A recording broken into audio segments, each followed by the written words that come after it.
Hello, wrestling fans, and welcome to the latest edition of the We Can't Wrestle podcast, episode 294.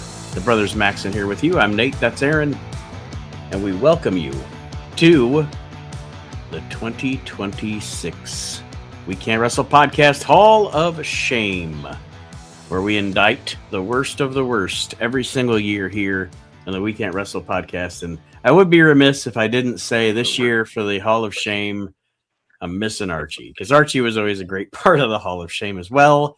Although a lot of times Archie would induct some modern thing that Aaron and I didn't know what he was talking about, but he was always very good at explaining it to us and why it sucked.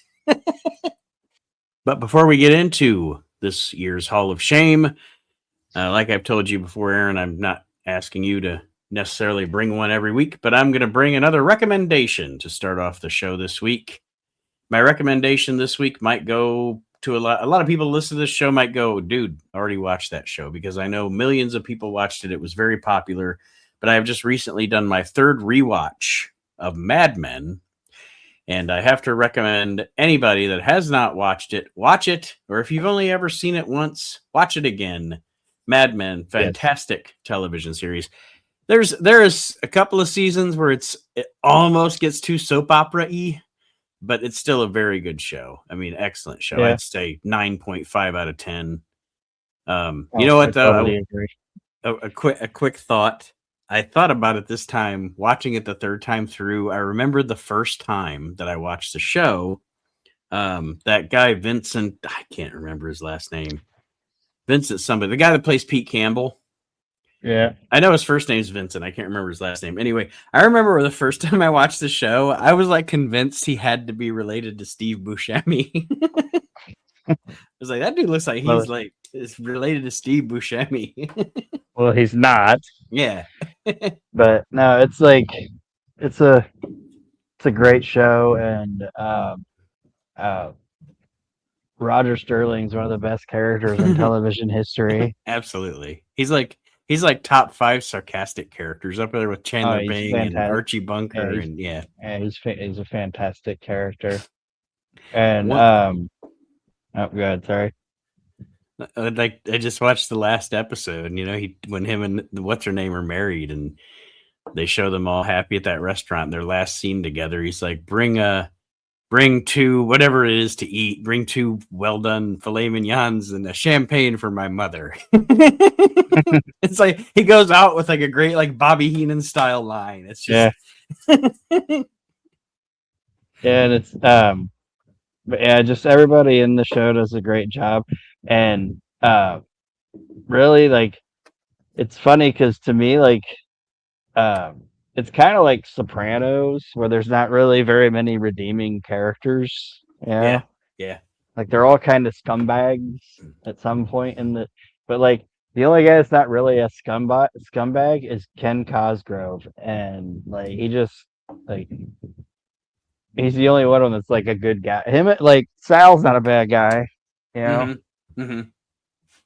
But yeah, just like of the people that last pretty much throughout the entire series, it's like Ken's like the only good guy, and he gets shit on all the time, and I like the fact that he gets like his comeuppance at the end when he can become they're now his employee or whatever, Mm-hmm. But I love when Roger Sterling gets to fire that. I forget the guy's name, but I forget the guy's name, but he gets to fire him twice. Yes, I can't remember the name either. But he's like, in life sometimes something great happens and you never get to live it again. This is one of those. You're fired. Really, he's just a great character. Yeah, and it's one of those shows that, like, if you only watch it once, you'll miss shit. You know what I mean? But then, like, when you watch it again, you'll see, like, I don't want to say it, like, getting context of what certain things happen and shit like that. Yeah, I think it's and then Betty Draper's like Tommy Dreamer. She's just put upon all the time. Yeah. It's got one of my favorite scenes in television too is like when they kick him out of the agency. Mm-hmm. And then he takes his kids and shows them like his old house, and they're like, "What is this?" And he's like, "This is where I come from." Like he's starting to like he's remembering like I came up, I came from nothing and I got to here, and now they're gonna try to push me back down. They don't know what they're fucking with, you know. Mm-hmm. All these rich fucking people. Like I had nothing, so I will fight to get it back. It's a great show. Yeah, it's definitely, like I said, I think that it's probably for me top 10, top 10 of all time television shows for me personally. I know some people might say that's not my kind of thing, but for those that think that it is, and again, like I said, I'm just saying, I know a lot of you have probably already watched it, but and why am I blanking on, because you said redeeming characters in the show, why am I blanking on the name of the actual Mrs. Draper in California, her first name? I keep saying Sally, but that's the daughter name, the real Mrs. You know what I mean? Yeah, I forget her name too. Anyway, she's a redeeming character in that show. She doesn't. Oh yeah, I meant she's like the main staple cast. right, There's just right. they're all just yeah, they're all just shit people. Except Freddy's not really a bad guy. He's just an alcoholic. Yeah, as I say, he just fell asleep and pissed himself. Other than that, yeah.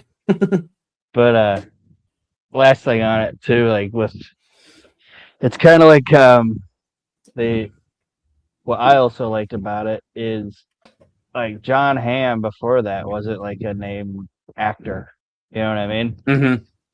So it's kind of like um, James Gandolfini. Like he was still in Hollywood and stuff, but he wasn't a big name, you know. And he got that role, so it wasn't like you know. I don't want to say it. It wasn't like oh we cast Alec Baldwin as Don Draper, so it was like so it wasn't like Alec Baldwin's playing Don Draper. It was like that's Don Draper, you Mm-hmm. know. Yeah. Now you see him. Now you'll see John Hammond and something else, and you're like, oh, Don Draper's on 30 Rock. Don Draper. You know? By the way, though, he was fantastic in the last season of Fargo. If nobody's checked that out, he's fantastic in everything he does. Yeah. Like it's crazy that guy didn't have a like nobody knew who he was till fucking Mad Men. It's kind of like Gandolfini, like where nobody saw anything in this guy. Yeah, it's crazy, but all right. That was something good. That's not what this episode's supposed to be about. This is the 2026 We Can't Wrestle Podcast Hall of Shame, where we indict the many list of indictees. Maybe before I post this, I will record myself rattling off the list. But rattling off the list at this point takes 10 minutes because we've had lots of people indict lots of things and people and names. So I won't go into that, but I will say this, Aaron, of course, because this is your baby every year. Like mine's the Hall of Fame, yours is the Hall of Shame. I'm going to let you start off with the first indictee into our Hall of Shame this year.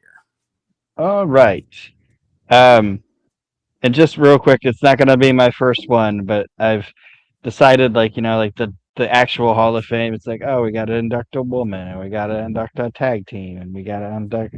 I've decided that each year I'm going to try to induct a product. Okay. So this year, this is the first time I feel like I'm indicting a product, but we're not going to open with that. We're going to open with a TNA person, and it is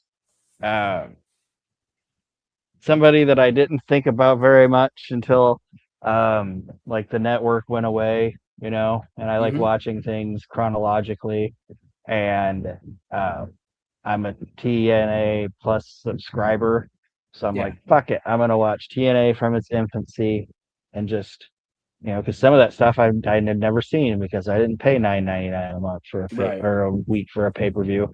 So some of the shit stuff I've never seen before, and this person was there from the start. I'm not sure how long she's gonna last, but welcome into the Hall of Shame, Goldilocks. Oh, I had forgotten about Goldilocks. She was horrible, and I know we talk about sometimes like it's not like the person, like we're not indicting the person, you know? Yes. Yes. Like I'm sure she was a very nice person, you know, Mm-hmm. but you could tell they hired somebody based off their looks, which is fine. WWE does that all the time, or used to do that all the time. But then they at least train them up and they make them presentable and good at their job. Like Lillian Garcia, she was terrible when she started, but she got better. You know what I mean? Yeah. Because they taught her to get better. This Goldilocks chick never got any better. She was a horrible interviewer. She had shitty facial expressions. She would just make fun of the wrestlers, like the heels, like she just insult them. Mm-hmm.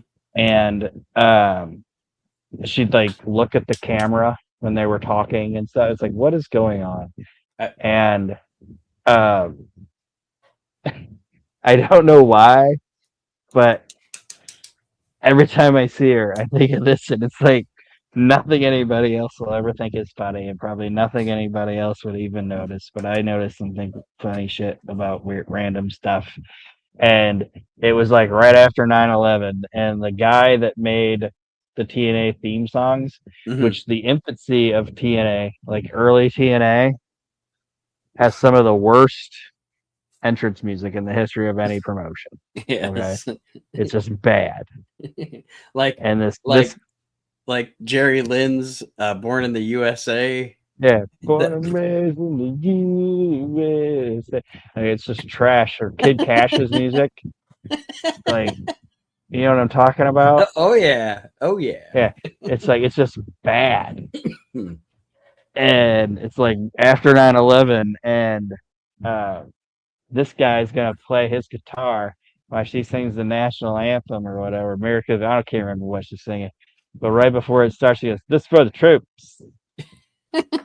That's exactly how she says it. This for the troops. So every time she comes on like my screen, I go, in my head, I'm like, "This for the troops." But she's just fucking sucked, man. And if I remember correctly, they kept her around forever. Yeah, and she's just bad. That's why I think she was probably a good chick. Like, and she was a musician, so like she probably liked to party and shit. Like And that's how I obviously a feel like patriot. yeah, this is for the troops, you know. So that's what I'm saying. Like, I feel like she was probably a nice lady, and I'm not saying she was purposely trying to do a bad job, but it was just not good at all. And she's one of the worst interviewers ever. And when Tony Schiavone came back into his shoot, Yeah. he looks at her and he goes, "You make Pamela Polshock look like Gordon Soley." It's like, yeah, give it to her, Tony. I think. But anyway, that's Goldilocks. That's Goldilocks, everyone. I think you might have, and I don't write down honestly when I'm doing our as we do the Hall of Shame, because again, folks, it's very extensive, and sometimes we have 2 people, sometimes we have 5 people, so everybody's throwing shit at the wall. So I just type in my continuing document here the Goldilocks indictees. already in? No, she's not already Okay. in. But I don't. What I'm saying is I don't write down who indicted who. You know, Yeah. so it's not. I don't have like Aaron, Oklahoma. I don't know. You know. So anyway, Yeah. you might have inducted a product last year, unless Mark Brew did, because I have down here the Maximum Sweat figures. Oh, that wasn't me. That was probably Okay. Brew. He's a figure guy. But yeah. So anyway, I just wanted to make mention of that. But yes, Goldilocks, welcome to the Hall of Shame. Yes. My first indictee this year is going to be a storyline / angle / actually, let's just call it the entire run from let's just say the summer to fall of 1998 of the LOD in the WWF. My thing here is LOD 1998 crap. No, I'm talking about I'm sorry, I misunderstood you. Yeah, I know what you're saying. I'm talking about the fact that now the WWF never did get the Road Warriors are one of those acts that you always say they were definitely better in the NWA/WCW than they were the WWF. WWF just didn't, they WWF when they first came in, it was a big deal, but they quickly just became another team on the roster. And then they were clean. And during the Attitude Era, that just first of all the Hawk's personal problems obviously was a factor, but the way that they were booked, not just with the Hawk being an alcoholic thing, which was garbage, not just the Droz being the drug dealer and all that stuff. Not only was that garbage, that was like some of the epitome of Vince Russo garbage, but that team they literally just raped them of their mystique during that time. Like, but neither one of them was like, they're all big men, like they're professional wrestlers. Compared to you and me, they're huge, but they didn't look physically like themselves anymore. And the WWF just demeaned them and made them something they never should have. It's just so bad. It's so bad. It is. And the early 90s LOD, like I said, I think it was the fact that they cleaned them up, and they kind of took the grunge or grime off of them. Like their shoulder pads were shiny and shit. Like it's like they're supposed to look dirty and dangerous, Yeah. So that was part of it. And then the best that they ever did with them was when they came back from WC, like that brief time they were in WCW, and they came back in like 96. Like I think they came back at what? 97.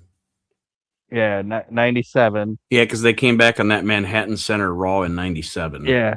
And that when they came back up until they left for a little bit, like I don't want to say it, like their feud with like Owen and Bulldog, and at that time, like those 97 Raws, that was the best they were ever used. And like you said, when they came back, it was just like, meh. I didn't like their look. The LOD 2000 thing looked silly. And it kind of started. I guess I'll say it kind of started with their feud with the Outlaws, and the reason I say that is, in that feud, it would have been one because the Outlaws, shaved Hawk's half mohawk and wore the spikes and insulted them and put them through tables and blah blah blah, and that would have been all well and good as building heel heat, but the LOD really never got their they never got their heat back. Like they just, I don't know, it was like from late 97 until they left, they just shit on them completely. They did they just cut their nuts.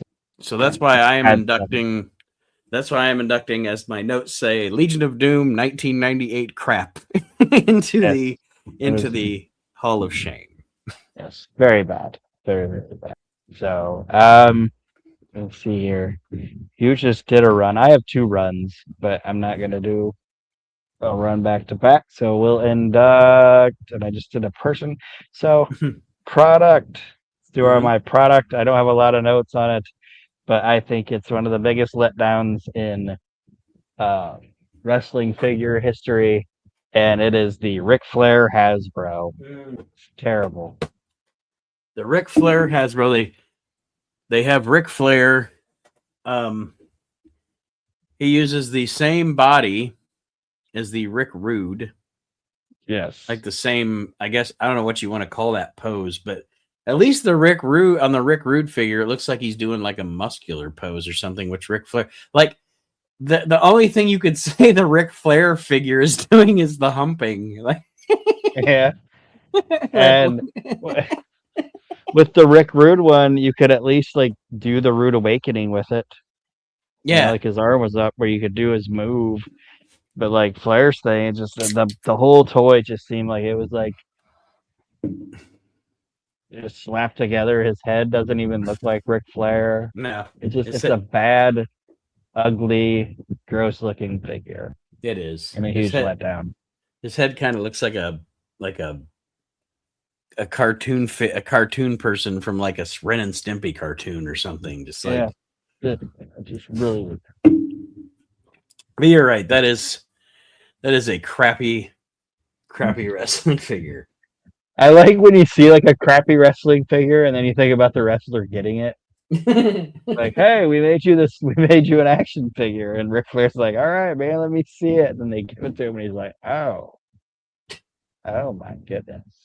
Or like when they make it like, and it doesn't even look like him. I just like to think of like the wrestler seeing their shitty figure, and like, okay, thank you. It's like, what the fuck is this thing? Like I got a Jerry Lawler figure from like 1996, 7, like one of those at that time or whatever. Yeah. And he looks like Jim Carrey from Dumb and Dumber. Oh, I have that figure. Yeah. Yeah. I know exactly which one you're talking about. I have that one. And then the Jim Ross one where he's like wearing the 97 Rollins war outfit or whatever, and it's Mhm. like where it's like tone like raw like war Tony or whatever on his shirt or on his jacket. You know what I'm talking about? Yeah. Yeah. Yeah, that figure he looks like Bubbles from Trailer Park Boys. The Jim Cornette from that series is also a wild looking. Yeah, He looks like Hank Hill with red glasses on. yeah. Welcome to the Hall of Shame, Ric Flair Hasbro. Oh shit! I was trying to think of yeah, I won't. I'm not gonna. Oh, and then some of those Hasbro. You know, I have most of the Hasbros other than the ones that are like $1,000. I'm not buying those, but Yeah, then there's some of them that are just. I mean, I know that originally they don't make toys. They make toys for kids to play with, not for nerds to display. But yeah. there's some of them that are just like I don't know why. I don't know why Tatanka has the same body as Kerry Von Erich. Like, why is Tatanka doing the? And then like the Jimmy Snuka figure can't stand up on his own. Yeah. Well, well, that's pretty I guess. realistic. Pretty realistic. Give you that one. Well, there you go. Ric Flair It can't read either. And then there's some of them that people don't talk about that are really cool. Like the Berserker Hasbro. The Berserker Hasbro is cool. Yeah. You know which one else is which one else? You know which other one I've always thought is cool? What's that? Is Honky Tonk Man's. Yeah. Yeah. Like in his full jumpsuit. Twink with the real hair. Like that's a cool figure. The Nasty Boy Hasbros are cool too. The Nasty Boy Hasbros are cool just because I don't know if it's because of their like the way their shirts are and stuff or whatever, but like if I'm looking at my collection on the shelf, they just stand out. Like they look like superstars. But anyway, Ric Flair Hasbro, welcome to the Hall of Shame. My next indictee this year is actually an indictee, and it's a human being. I'm going to indict the human being, which we rarely do on this show, on this thing. We're usually indicting a character, an angle. In the rare occasions we pass judgment on a human being, like a Buck Zumhoff. And I would like to indict into the Hall of Shame the human being, Tammy Sitch. Yes. If you would have did this like maybe she's had problems forever, you know. Yeah. But if you would have did it like I don't know, pre Chris dying, I probably wouldn't have said, I don't know. She had a lot of problems that maybe were person made, but you know, I don't want to hold somebody back for their demons, but she never tried to make herself any better. You know what I mean? Mm-hmm. At least that I know of. I don't know, just from and again, it's wrestling, so it's like Kevin Nash said, you're talking to a wrestler, you're probably getting worked, but if I'm to believe a lot of the stories that I've read and a lot of things that I've seen or heard, I might have indicted her even before all the murder and such, just because of the way she treated Chris. I don't know. Yeah, that's true. I can see that, but also like he didn't leave. He could have said, "Fuck it, I don't need you." You're right. You're right. You're right. But just everything after that, like, how many times can you get an opportunity to get better and you just don't? And then you're gonna. I have a hard time how do I say it? I won't even have like one beer and drive. Okay. Right, same. But I'm not gonna get mad if somebody's like, oh, I had 4 beers and I drove home or something. You know what I mean? It's like, well, Mm-hmm. you're a grown man. You're probably not drunk, you know. Right. But I gotta say that anybody that's just completely fucking annihilated that gets behind a wheel, it's like, oh, I'm not gonna respect you. And I think you're a piece of shit person because 99% of the time, the person that's fucking hammered isn't even the person that dies. You Yeah. know, usually Yeah. the person they hit.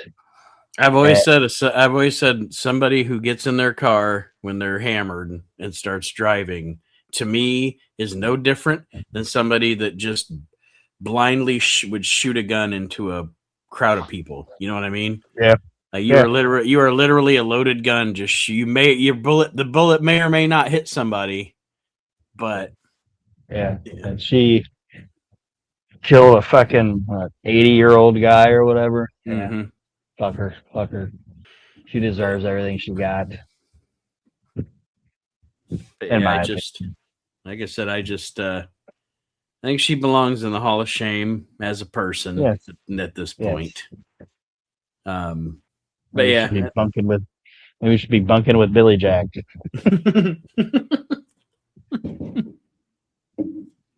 Don't go piece of shit. Sean Paul piece of shit. But no, You know what? I will agree with that. As much as I could say, watching stuff. I know we're getting into Billy Jack Haynes here, but it's funny because watching him in Portland, and I know that he was over. He was absolutely over in Portland. He was a huge deal there. Watching him there, watching him in the WWF, watching him everywhere he was. I watch Billy Jack Haynes, and I don't get it. No, he sucked. He was a shitty promo. He like looks awkward. He wears a stupid hat. Like I don't know. I don't know what people ever saw in the guy other than you had a body. But I think he kind of stunk. Oh, he did. He was not my cup of tea. And there's a few guys out there that are like that. That's like, I don't get it. And no, nothing against anybody that does. But like, I don't see it. Like I'm like that with I know we're supposed to be indicting people, Yeah, that's fine. but I'm like that with and you'll probably disagree with me on it or whatever. But I never was into like Big John Studd. Like I know I John, think like the guy was a dude, or a guy Mhm. was a dude. The guy everybody says was like the like nicest dude in the world or whatever. But unless he was with Bobby, like or whatever, and even then it's like, he was just always kind of like just the guy that was there for me. It's like, Yeah, whatever. I can see that. And also, like, if you're just talking about WWF, because I mean, I haven't seen a ton of him in other promotions. It's always weird to see him in another promotion for me. I don't know why. Just probably because we just grew up with Big John Studd, the LJN, the WWF, whatever. Yeah. But it's also like not only, and I can see what you're saying because not only was he not extremely charismatic, but it's like I feel like the only thing he did was feud with Andre. Yeah. Like him and Andre feuded for like 5 years. Like, Yeah. I know he had matches with Hogan and stuff, but all I can ever think of like of substance in the WWF of Big John Studd was feuding with Andre all the time. Yeah. But I just thought he was boring. Anyway, fuck you, Tammy Sitch. Yes, and you, Billy Jack Haynes. Yeah, Billy Jack Haynes, the murders. Yeah, hat wearing piece of shit. Two stupid bow ties and shit, you moron. Yeah. Your weird jackets. Anyway. You ever want to watch some insane shit? Watch him on that fucking shoot interview when he wears his fucking dress cut off shirt and gets into conspiracy theories about how Vince McMahon had Chris Benoit killed and shit. It's insane. It is insane. But anyway, mine's next, right? Yes. Okay.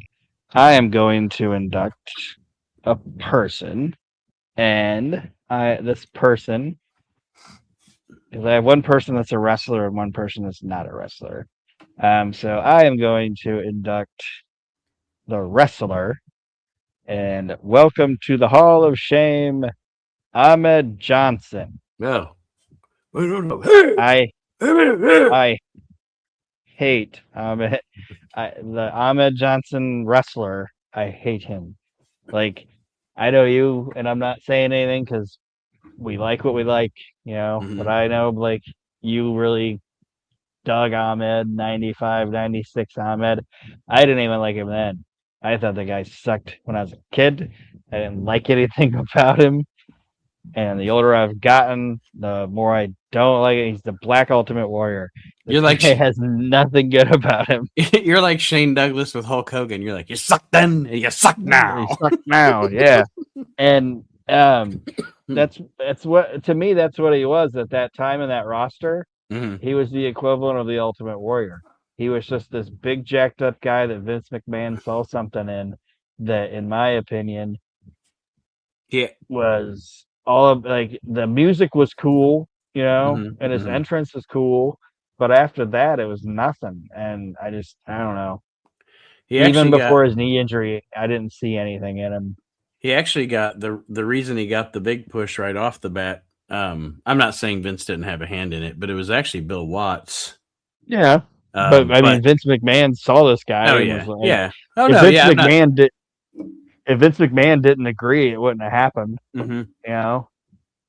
And But you're yeah, it right. was just You're right. Back in '95 and '96 when he first came, probably from Survivor Series when he first came in um until he got hurt right before the feud with Farouk. I did like Ahmed for what he was. yeah, Um and obviously back then I didn't know about the fact that he was a piece of shit behind the scenes too. But yeah, then after that, it becomes you can tell the bloom is off the rose because essentially all he does is feud with Farouk or the Nation, or he's in the Nation, or he's out of the Nation because yeah. He just frankly, I don't think anybody wanted to work with him. Ron Simmons was probably like, "Damn, I'll do it," or whatever. But Ron didn't even want to work with him. Ron just kept fucking him up because he hated him. And Ahmed almost fucked Ron's career. Like, Ron, all those years didn't go to the WWF. Like, Bruce Pritchard talked about it on his podcast.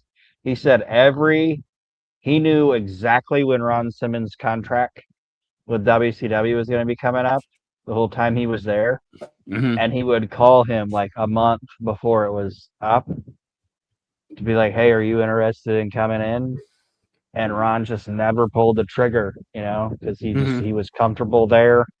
He was where he lived, that type Right. of shit.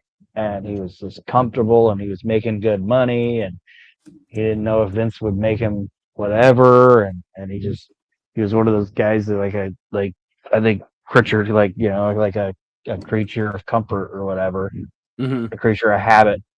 And WWF wasn't going to pay him what he was making in WCW. That was the other thing of it. Right. And then he finally did it because Hogan showed up and he didn't want anything to do with Hogan. So he left and he wound up in ECW. And then Bruce Pritchard calls him, and then fucking Ron comes in, and one of the first 2 months that he's there, fucking Ahmed fucked him up and almost ruined the whole thing. Yeah. That's why fucking Ron kicked him in the goddamn kidneys or whatever. Like, it's not a storyline it's like not a fake thing when they show Ahmed getting his fucking kidneys drained and shit. Yeah. Ron Simmons fucked him up. And D'Lo talks about it. He's like, every time Ron would get a chance, man, he'd fuck that guy up. Fucking Ron hated him. But, like I said, everything about, like, he didn't have a good promo. He sucked. I didn't think he was that great in the ring. He was a fucking sloppy wrestler. He hurt people. And then, like you said, like, the older you get, and then you hear, like, people start being able to tell stories. He just wasn't a good guy. Mhm. Like, Yeah. he didn't respect the position he had and just assumed he deserved it. And like I said, that's where I think it's people can say what they want to say, but I think there's a lot of parallels between Ahmed Johnson and the Ultimate Warrior. The only difference is, like, I'm not a big Ultimate Warrior fan, but I won't ever say that Ultimate Warrior wasn't like, a superstar. Yeah. Yeah. Oh yeah. And I, it wasn't very long, you know. mm-hmm. Like the steak didn't sizzle very long, but that time, like, I would never say, oh, the ultimate, like, how do I say it?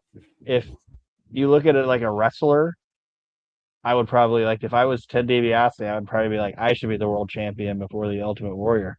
But as a wrestling fan watching the sport and sales and shit like that, Ultimate Warrior deserved to be the world champion at one point.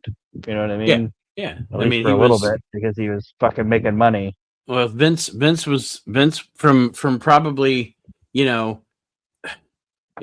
you all accounts being accounted for, excluding Hogan's accounts, because Hogan's accounts can be sometimes a little construed, but all accounts accounted for from people like Gorilla Monsoon or Bruce Pritchard or Jim Ross or whoever was around at the time, from probably because he knew how business worked or how the business worked, from probably early 88 on, no matter how much he knew he was this big star or whatever. I'm getting to a point, I promise. Vince was trying to figure out how to move on from Hulk Hogan. Yeah. Who's the next guy? Who's the next guy? And I think the guy that got the closest was probably Warrior. But Yeah. I think the problem was that's where the bloom came off the rose of Warrior once he was given the ball. Like, he was so hot and so popular when he was allowed to be the mid-card champion, go out, do quick squashes, do his thing, be electric, be charismatic, and leave. But when you're world champion, you got to go out there and you have to do 15-minute matches. You know what I mean? And he just Kind of like it just Goldberg. didn't. Yeah, it just didn't. It was like, it was like white hot, and then it just fizzled because when the rubber met the road, I don't know. And I think that they actually, I don't know. I don't know if you didn't ever turn Randy Savage, if he could have been the guy to replace Hogan or not. I think he was too closely tied to Hogan. Yeah. I don't know. I'm getting in the weeds, but yeah, Warrior definitely better than Ahmed, because, like you said, I mean, Warrior was a bona fide for like you said, a brief amount of time. The Ultimate Warrior is a bona fide fucking star. Yep.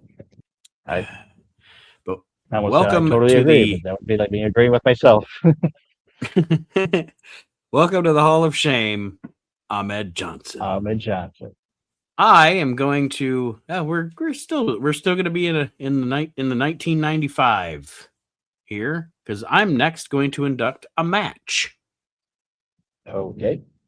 And I'm sure Vince McMahon frothed at the mouth or at the idea of this matchup.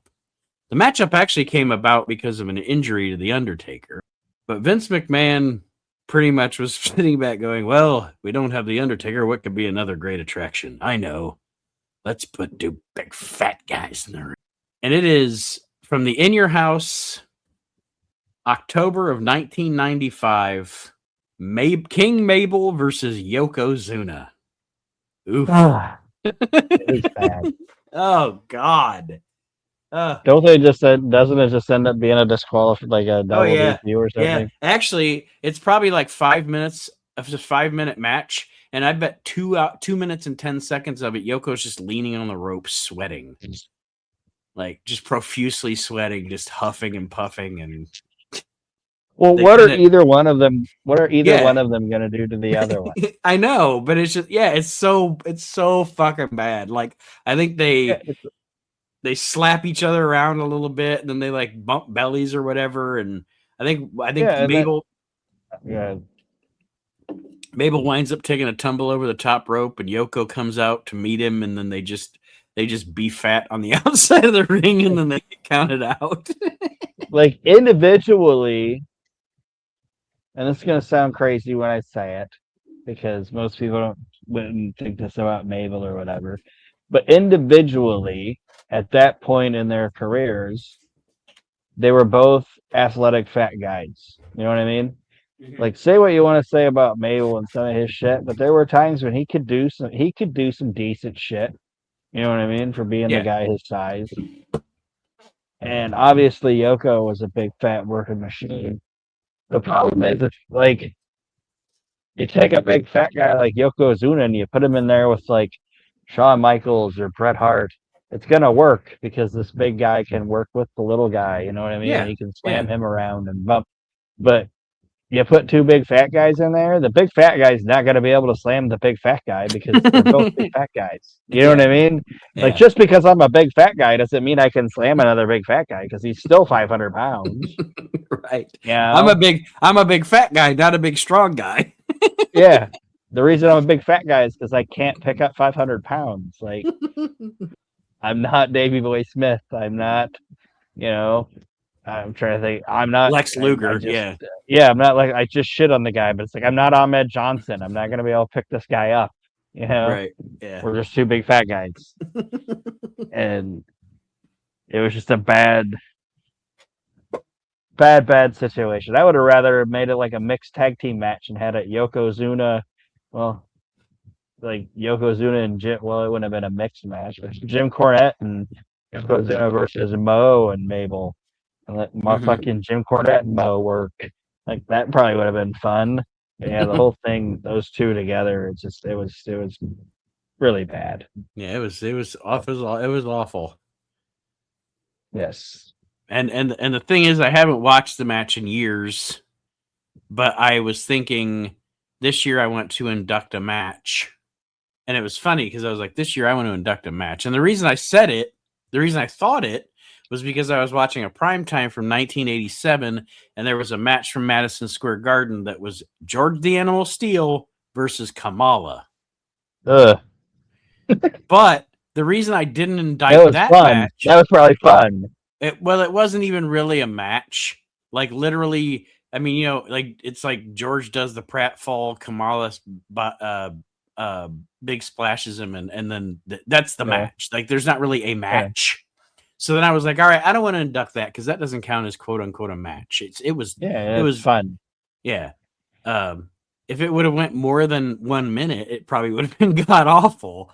So then I was Like like, I'm thinking of George doing the one arm behind the back and one arm up in the air run thing that he does, like yeah, a monkey or whatever, and like him doing that and Kamal like being all freaked out yeah. by it and shit I like mean, that. the Like the that's only fun. offensive move that George got was he got to punch Kim Chi. He didn't even get to punch Kamala.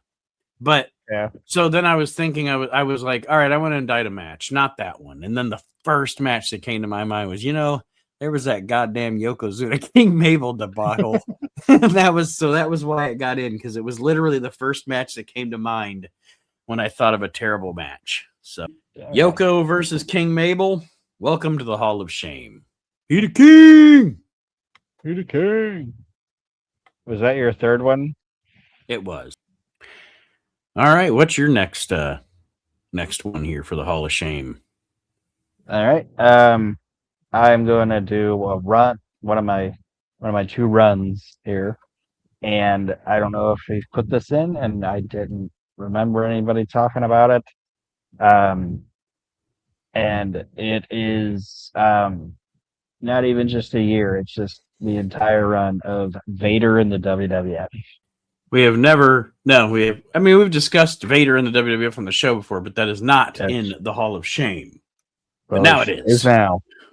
It was another case of kind of like we were talking about the Road Warriors, maybe even worse, of just what could have been and what actually happened. Yeah, like Is I can wild. remember just being a kid, like from what, like 91. He made sporadic appearances, like he'd come over from Japan every once in a while, Yep. But really, 92, he really sunk in to Blowing your WCW.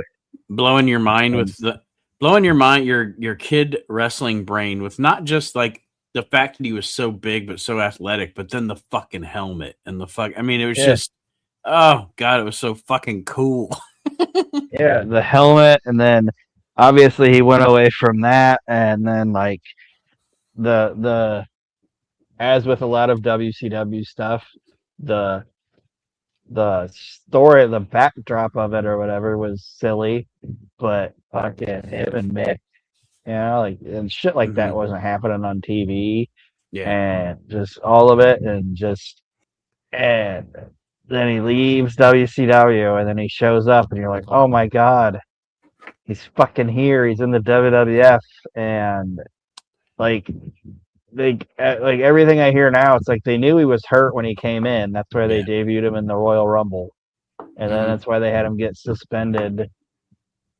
Yes, and it's just the momentum was off of it right when it started. You know what I mean? Like I'm not saying don't hire the guy, but hire him and don't bring him in until he's not hurt. Like sign him, let him rehabilitate, and then bring him in. Like they shut down his momentum right when he showed up. And then when he came back, it was just like, the fucking Sean neutered him. It was just like, Well, and he became like right away. Also, he becomes, and I'm not saying Jim Cornette couldn't manage Vader, Owen, and Bulldog, but it should have been like one of those things where Vader is separate from Owen and Bulldog. And I'm not dissing it. What I'm saying is you brought this guy in, he's supposed to be a monster, and you've already diluted him by putting him in a group. Then his first WrestleMania, instead of having a one-on-one with Yoko, which could or could not have been bad, but still would have been better. It would have been better to have the one-on-one match than put him in the 6-man that he was in. Yeah. And then, like you said, then you roll into the summertime, and they did the cool. I did the kind of. I thought the thing with Yoko, him breaking Yoko's leg and Yoko being put on the forklift was cool.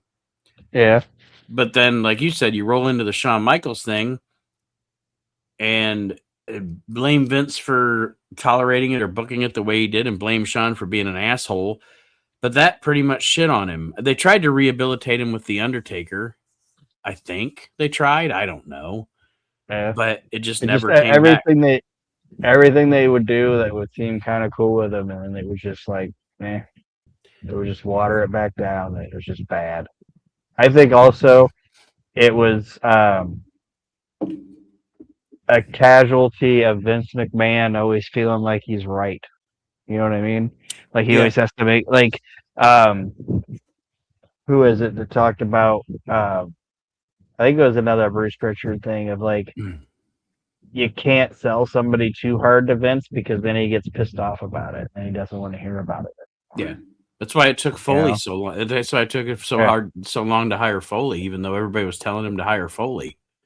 Well, Jim Ross said that Vince McMahon finally buckled down and said, "We'll hire him, but you got to cover up his body and his face because I don't want to see it." And he's like, "Jim Ross, I'm hiring somebody because I want you to know what it feels like when one of your friends lets you down." Mm-hmm. And you know what? Like, right, you know what? Jim Ross and Mick Foley stuck it up Vince's ass on that one. Yeah, yeah. But I think it's part of like Vince wanted to bring him in and make him the master god and all this other shit, and they talked him out of it, and he just didn't have. I think it was just Vince trying to be like, you know what? I don't see it.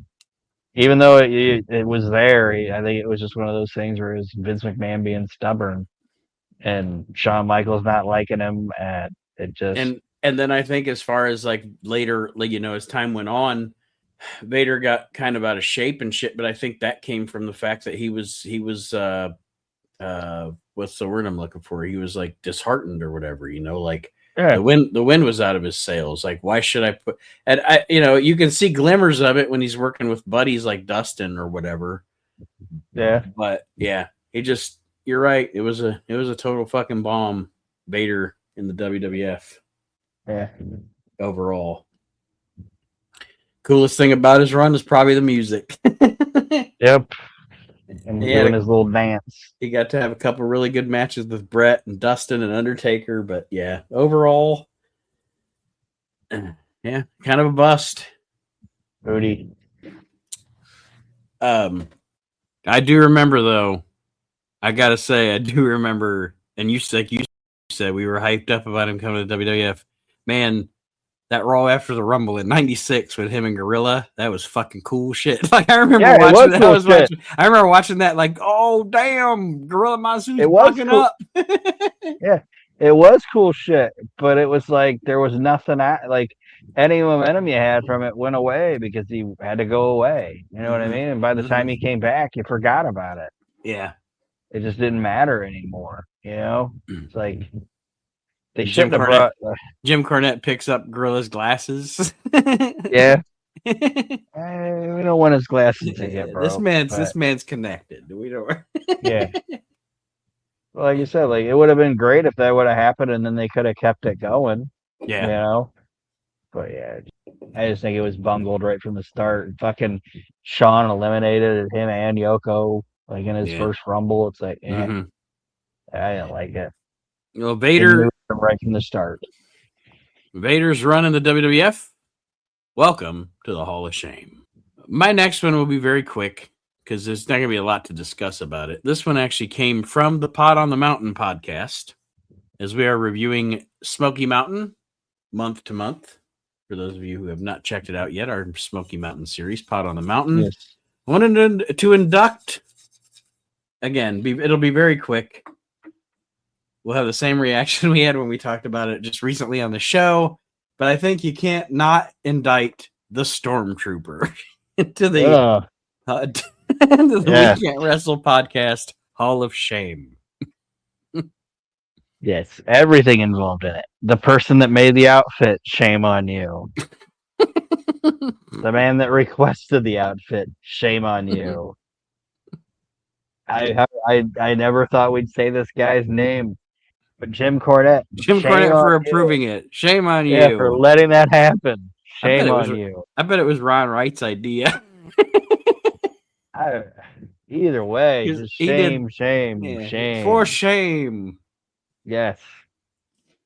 Like, if you folks don't know, it's a man, and he's not just wearing like a little swastika somewhere that you can't barely see. No. It's all over. He's got multiple swastikas. It is big, blatant swastika. Yes. And he's doing the Heil Hitler pose, and like I said, it's not like it's 1957 that he's doing this. It's 1992. Like, And not to mention, I just want to throw in here, not only is it tasteless, because it's not of its time. Like Aaron said, in 1947, doing the Nazi gimmick was very timely, and I can see why they did it to get heat. But even those guys didn't wear the swastikas.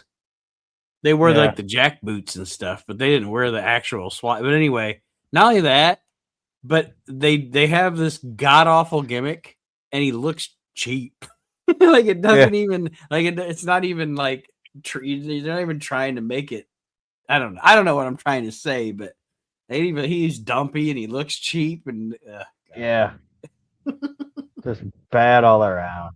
So, but yeah, that's like I said, everybody involved in that situation. I knew we wouldn't have to talk too long about it because it's not like the Stormtrooper had a big long run or anything. But I just wanted to say, since it was fresh in my mind from the podcast, that I would go ahead and do that this year and indict the Stormtrooper. All right. So I got the last two here. You do. I have an honorable mention that I can do that too. All right. Well, the next one is a name that I don't know. A lot of people are going to know. I mean, I'm sure you're going to know the name when I say it. This man isn't a wrestler, but he's connected to wrestling. And I'm indicting this man into the Hall of Fame or Hall of Shame. And it's Konstantin Kryos. The lawsuit guy. Yeah. Fuck that guy. Okay. And it's going to be for a few reasons.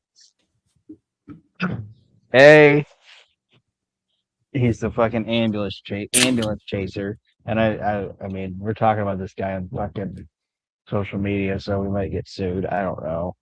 But I think he preyed on some of it. He preyed on people that were in need. Mm-hmm. You know what I mean? And he brought in people, obviously, that some people never even worked for the WWF that he put in there. But the biggest thing, honestly, that I think it did was it hampered some people that might have actually had like legitimate I don't want to say it, like legitimate cause to sue that company or to seek medical reimbursement from that company. It prevented them from being able to do it. You know what I mean? Yeah. You get this is what I'm saying makes sense because like now you're just Yeah, because lumping yourself in. you Go ahead, yeah, sorry. you're lumping yourself in with essentially. Oh no, that's okay. You're so someone with a legitimate gripe is now lumping themselves in with people that look like they're just trying for a cash grab. Yeah, and I just think he preyed on people that maybe didn't have the resources to be able to try to go against it himself, and I don't know. And I just think the guy was kind of Stephen a piece of shit. Stephen P. knew he ain't. Yeah, Yeah, I and agree. I think he would find like he found guys that were just down on their luck and was like, oh, I can get this for you, and just he's like I don't want to say he's like he carnied the carnies. You know what I mean? Mm-hmm. And Mm-hmm. how much money did he built from these guys that needed the help anyway, possibly needed the help anyway, and probably left them with less money than they had when they started. It was just he was just a shit person in my opinion.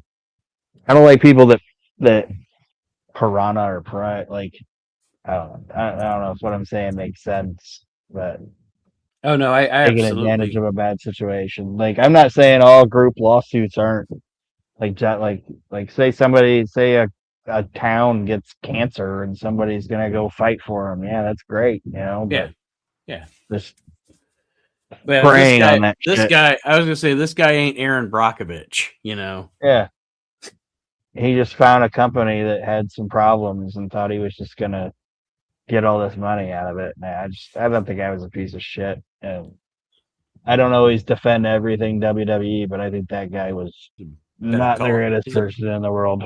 He's a Saul Goodman motherfucker.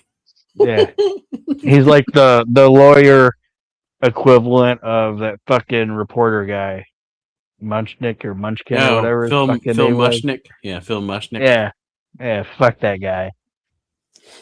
In my opinion, sit your happy ass down there, Constantine Kryos. Constantine Kryos. Yeah, Welcome to the Hall your of name, Shame. your name's even stupid. You fucking idiot. He got my he was prey to my favorite insult, so you know I don't like him. My favorite insult is to call someone a fucking idiot. I don't know why. It's very plain and matter of fact. What a fucking idiot. I like calling people scuzz bucket. You know, I'm very basic. I like fucking idiot, and I like to call somebody a moron once. What a fucking moron. I was like, look at this scuzz bucket over here. Before you do your number 6, I'll just go ahead and do my honorable mention that I thought of. Okay. And this is once again, like Aaron said, this might be this might be a name people know. Maybe people don't know it. I'm sure people that live in Philadelphia, if you listen to this show, you'll probably know this name. And I'm indicting this man for wrestling, his involvement in the wrestling business, not anything else. His name is Dave Zinkoff.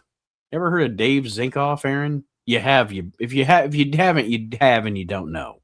I don't think I heard of him, but if you tell me about him, I'll probably know who you're talking about. He was a famous arena announcer guy, like hype up arena announcer guy for the 76ers. Okay. Okay. And he did ring announcing for the WWF in like 84 and 85. Actually, maybe even before then too, at the Spectrum when they would go. And he's the guy that sounds like he's yelling at everybody. Oh, yeah. In this corner, Morocco. Yeah. Yeah, I know that guy. I know who you're talking about.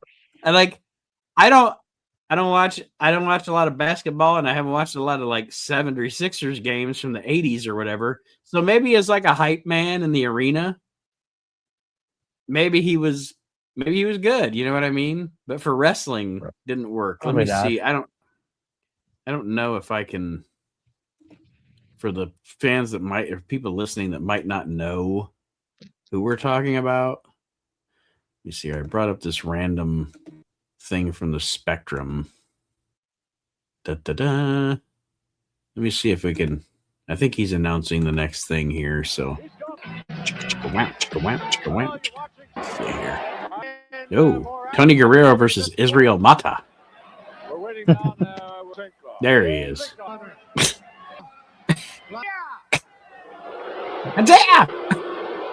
Yeah. That's not I just found something quick, folks. That's not even close to the worst. Like, but sometimes the guy would just be like, yell the last name, like, it's Guerrero. Yeah.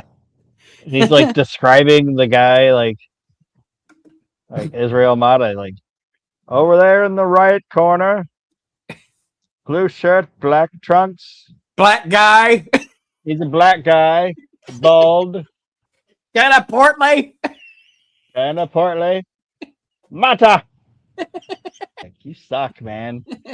Like a lot of times, like people talk about like Vince, like went to these territories and like promised these guys jobs and did this and did, you know what I mean? Like when he went into Philadelphia, that Zinkoff guy was probably the ring announcer for whoever was booking Philadelphia, Mm-hmm. And one of the ways that these guys would get these territories is like, you can continue to promote here and use your people. Yeah. But it's like eventually Vince McMahon was probably like, this guy fucking sucks. No. Next month it's gonna be Howard Finkel.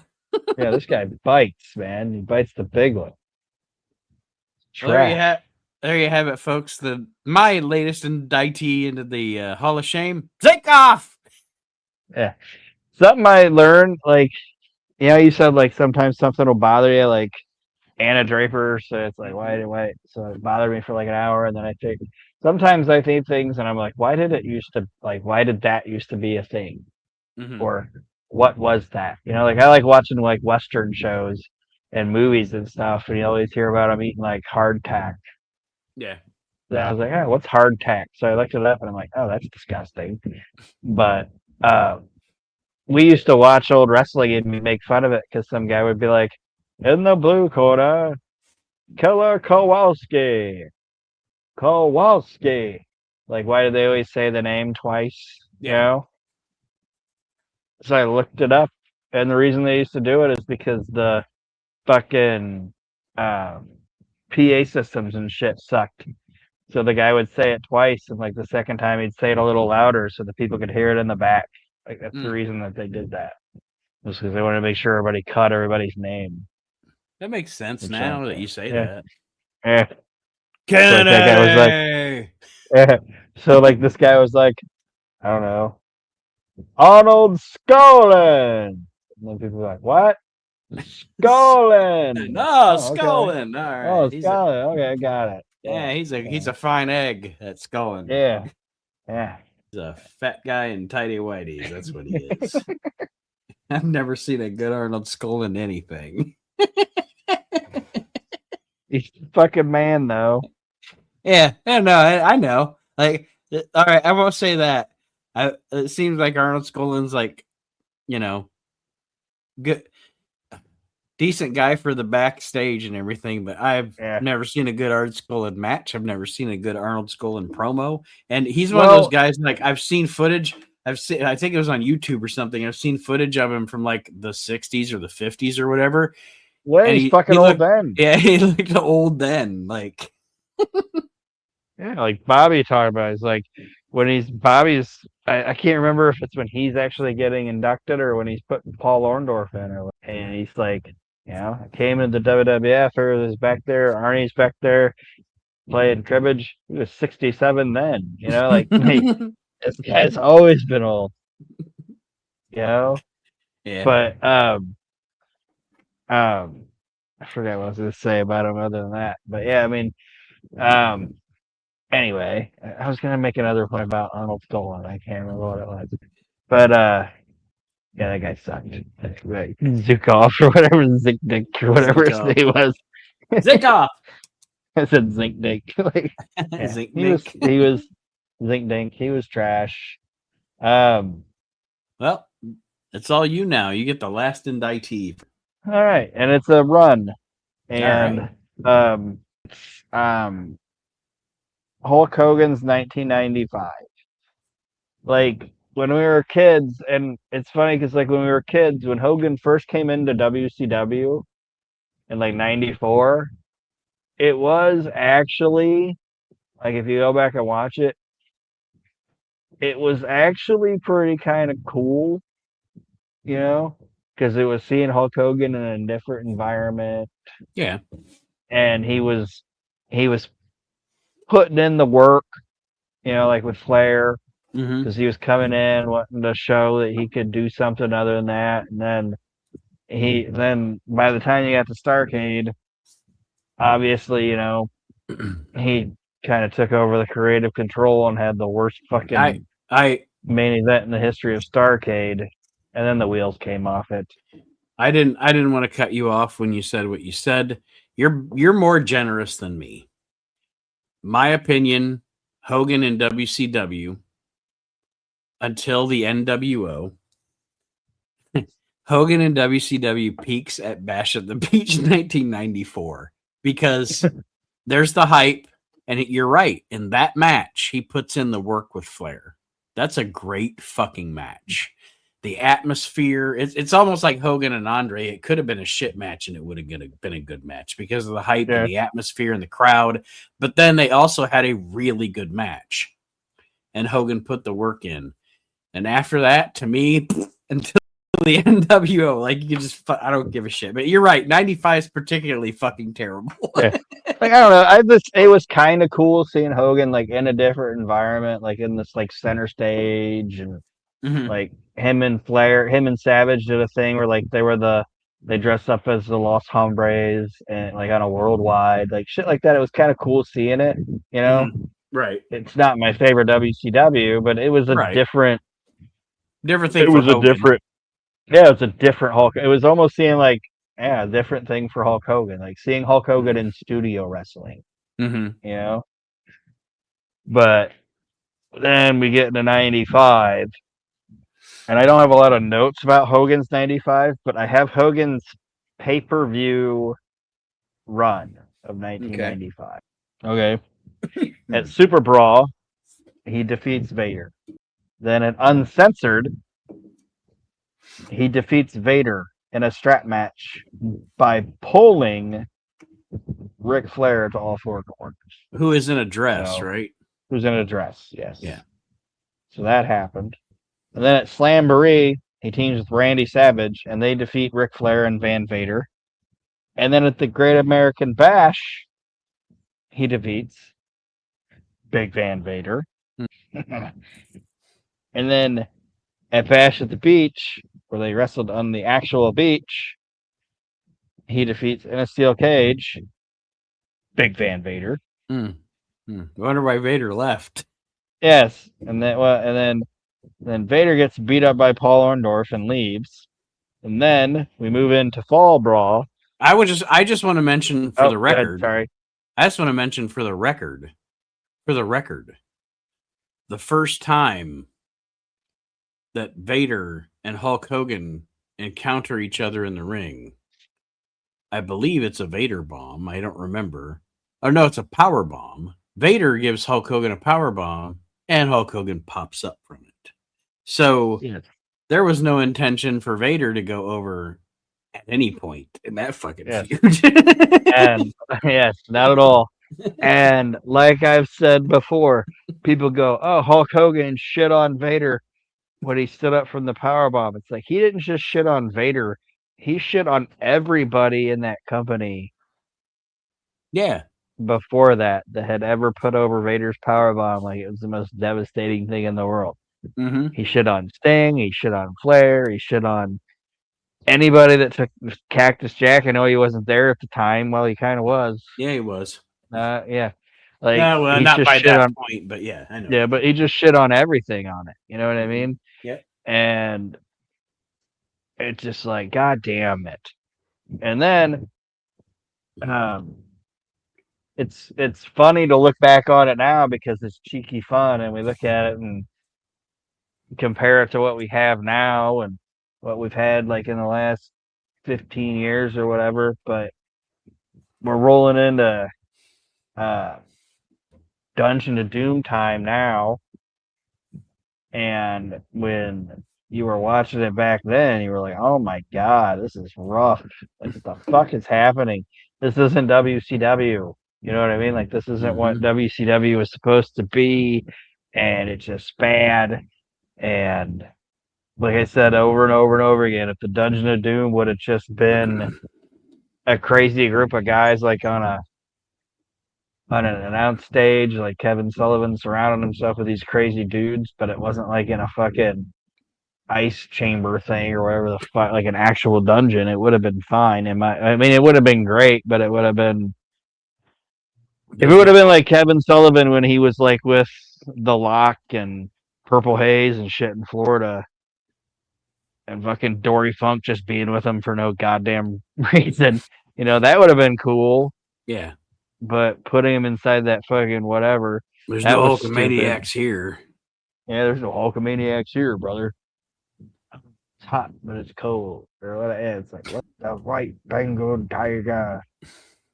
Clip the Which is whiskers. funny because I watched a couple old superstars in IKEAs with um Kamala, and he calls him that on there too. So that's just what that dude liked to call Hogan, because he was like, Kamala's gonna take that. I don't know, right? White saber too. But anyway, all of this rolls into Fall Brawl, where Hogan teams with Savage, Sting, and Lex Luger to defeat the Dungeon of Doom in the worst War Games match ever.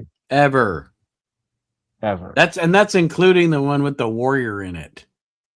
Yeah. Which I don't even count those as fucking War Game matches, because then it was like the fucking wheels were off it anyway. But like, this is the worst fucking War Games match of all time. It's terrible.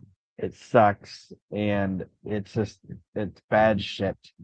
And after You know that, what? you were like, What could have been oh, the go ahead. coolest? What could have been the coolest thing of that War Games doesn't even happen, because in the whole time that they hype that War Games, they show that picture of Meng with that cool ass mask on that he never actually wore on TV. Yeah. It's like, I wish I would have seen that cool ass mask at least. Maybe he saw Mantar like come out the week before and was like, yeah, can't do it, brother. I don't want a Mantar situation. How am I gonna get in the ring? Woo! What the fuck was that? Something blew up outside. It's been a firecracker. This their fireworks. That shit scared me. But anyway. So if you thought that was bad, after this, we're gonna roll into Halloween Havoc 1995, where the Giant and Hulk Hogan are going to face off first in a monster sumo match, monster sumo truck match, or a sumo monster truck match, however you want to say it, on top of Kobo Hall, and everybody knows what happens here. Monster versus monster becomes man versus man. Yeah. And in this match, this monster truck thing, everybody knows what happens.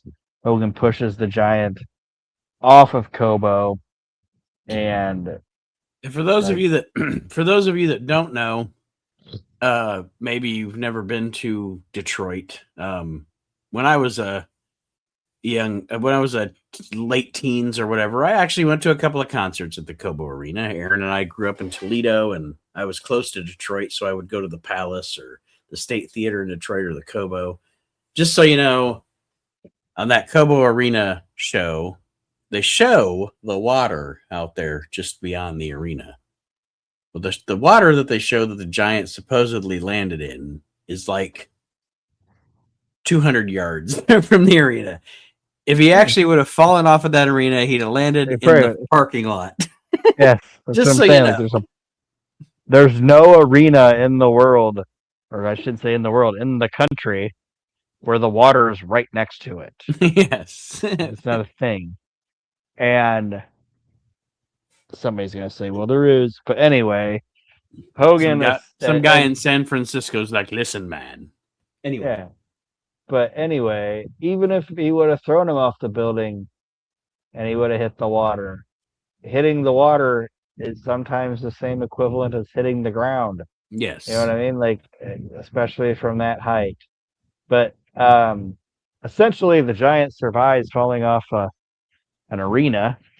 And doesn't really make a big thing about it. He doesn't even sell it when he comes out. Yeah. You think he'd have Bobby Heenan. You think he'd have a fish in his hair or something? Bobby Heenan said he should have had a fish sticking out of his tights. Like, did he?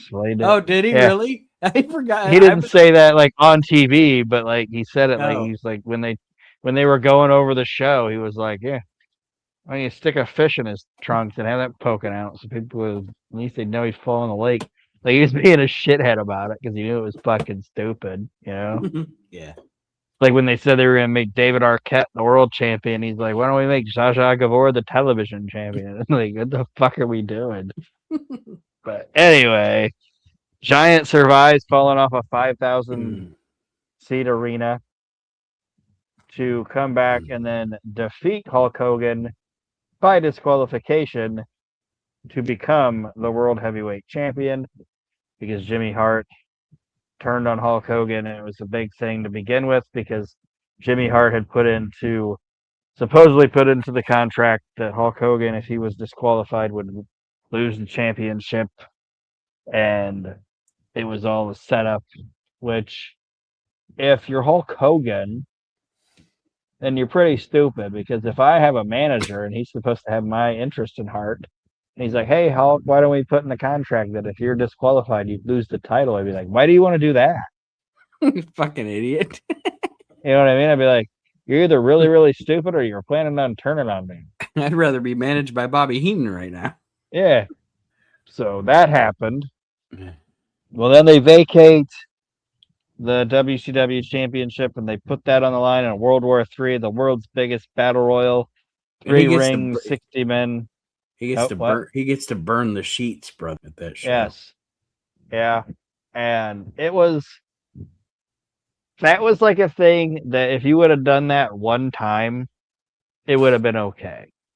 You know what I mean? Mm-hmm. Like one time seeing like the 3 rings, the 60 guys, like it did actually look kind of it did actually look kind of cool, you know.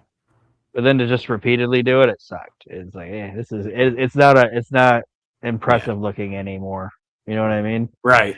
But anyway, he ends up losing that match or that battle royal. Savage ends up winning. Hogan got pulled underneath the ropes, but the referee thought the referee took it as he went over it. And Hogan wants to dispute it and says we're going to show the footage next tomorrow night on Nitro, and then they say the footage is lost. Where it's like, well, you put out the videotape. Yeah. But there's still a VHS tape. Yeah. So that's garbage. Fucking idiots. Yes. And then at Starrcade, he does nothing. So yeah, that was I think that's the New Japan versus WCW Starrcade, if I remember right. Yeah. Yeah. Well, actually, you know what's funny is based on his contract and how he would just skip out on pay-per-view appearances and stuff because he said he met his quotas and shit. I'm actually surprised he was in that many pay-per-views in 95. So you actually surprised me there. I think it's 96 where he's in and out until the NWO thing. But yeah. Hogan's 95. Hogan's 95 is like it's like pro wrestling brought to you by Looney Tunes. Merry Melodies. And it's just bad. Like like you know, you like say like, oh, how you were like you don't like WWF 99, Right. you know. Yeah. Yeah. I'm not saying WWF 99 isn't like perfect, you know, but Right. I like it. I like Hmm. it. Like it was like when I'm obviously a little younger than you know, but it was like what would that have been, like my freshman year, something like that, sophomore, freshman year. So it was like 99 for me was like the first time when it was like it became cool to be a wrestling fan. So Hmm. like me and my five friends were like the thing we were nerds about, everybody else liked. So it was like it was fun. You know what I mean? Like Yeah. I look on Yeah. it back on it as like that was my teen years into wrestling, you know? Yeah. And so but like I'd always liked it, you know, but like to me like 95 WCW, and like we were talking about earlier, like I'm a bigger WCW fan than you were, you know? Hmm. So when you're like, "Oh, WWF that 99, I just didn't like that product that they were producing at that time is my least favorite product of WWF, you know? Yeah. Yeah. Like it's still good, but I don't like it as much, It's just you my know? least favorite year. Yes. Yeah. That's how I am with WCW. 95 is my least favorite year. Well, and I And can see what you're saying about 95 and it kind of, or 99, it kind of lines up. It kind of lines up because we're about 4 years difference, right? yeah. So your peak, if you're talking about your teen time is like 99, 2000, you know.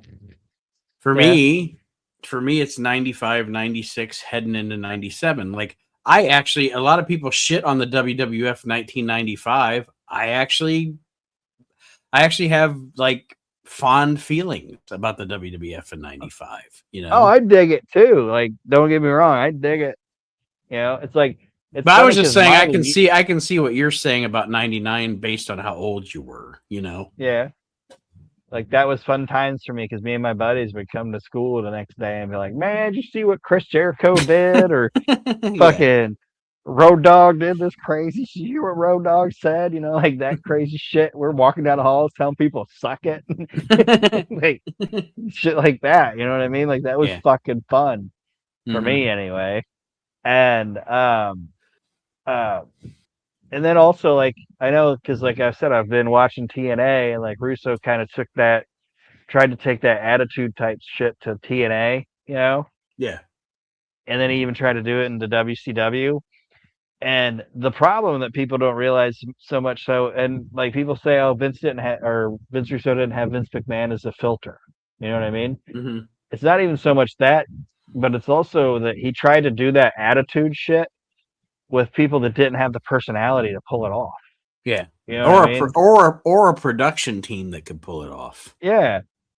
The Like you Turner could the give that. Turner the Turner sports people were fucking lost in producing what he wanted to put on Yeah. Yeah. TV. And then if you go to TNA, like he's trying to do that shit with guys that were still learning how to be presented on TV. You know what I mean? Yeah. Like, oh, we can have Billy Gunn and Road Dogg do this shit. They've been doing it for 10 years already. You know what I Right. mean? Like Right. they're professional wrestlers. Like they know what Hmm. they're doing. Yeah. They've had the Vince McMahon training that they could cut this big fucking drawn out promo that you wrote for him or whatever. But yeah, but just that and the reason I'm saying like how was I was getting to something else. The reason I'm inducting like Hulk Hogan 1995 is also because even though it's my least favorite part of my least favorite year of WCW, I didn't want to put WCW 95 because there's actual good shit Yeah. in 1990. Yeah. Like I actually enjoy Ric Flair and Randy Savage's feud in the in WCW more than I enjoyed their feud in the WWF. Hmm. Like I thought they worked better over there, and like there's good shit in 95 WCW, but just Hogan there was just uh it's in my opinion some of the worst mainstream produced professional wrestling is that Hogan 95 crap. It's so bad. So bad. Well, that is Hulk Hogan 1995, the final indictee into the 2026 We Can't Wrestle Podcast Hall of Shame. And yeah, it was a good list of indictees this year, from murderers to shitty ring announcers to egotistical wrestlers to fat guy ambulance matches, chasing lawyers. ambulance chasers, fat guy matches. Good shit, pal. Sounds like a Vince Russo book. Yeah. New York, as Archie Mitchell would say, New York rules, bro. Rules, bro. But we are going to sign off. I just want to let everybody know we will likely not have an episode next week of the show, just because some things going on in both of our personal lives and work lives. So just be prepared. No episode next week, but we will be back the week after with more of the We Can't Wrestle podcast. Aaron, any parting words for our listeners? Just thanks for listening. Like, review. If you want to comment on anything, comment like on YouTube, shit like that. Like, just thumbs up it. It just takes 20 seconds, not even 20 seconds, 2 seconds to click a button, just like or share something. So. Well, actually, while we were recording this episode, let me see here. I got 12 days ago, and then just yesterday, we got 2 new subscribers to our YouTube page. So welcome. Oh, there you go. Thanks. Yeah. But yes, if you're listening, like Aaron said, if you're listening on YouTube and you like what you hear, share, with your podcast apps. You can always copy and paste your links to your Facebook or Instagram or Twitter feeds or what have you. If you want to share the show, the show comes out the same time on our WrestleNet Radio Podcast Network YouTube page as it does at any podcast app. So if that's how you prefer to listen to your podcast, feel free to subscribe to that. That being said, we will see everybody in 2 weeks for the We Can't Wrestle podcast. Until then, enjoy your summer, everybody. Enjoy being fucking hot. We'll see you next time. Yeah. Sweat your balls off.